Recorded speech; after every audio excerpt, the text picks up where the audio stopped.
Nandito tayo ngayon sa Western Bicotan. Mag-install tayo ng window type. Papalit ng unit. Yan, papalitan ng inverter kasi malakas daw sa kuryente.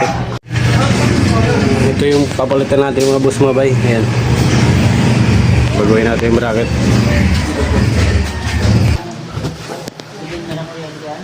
Tipid sa kuryente to. So, ito yung tatanggalin natin mga boss mga bay. Ruwa. Palitan natin ng kondura. Tapos na mga boss mga bay. Ayan.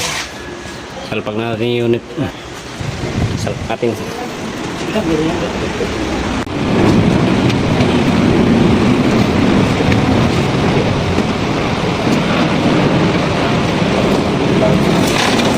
Pakamingin lang kaya.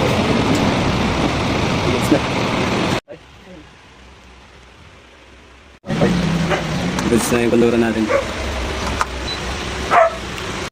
So goods na yung installation natin mga boss mga bay. Di na natin pinturahan.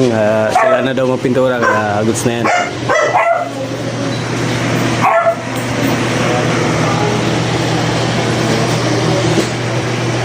So okay na yung installation natin.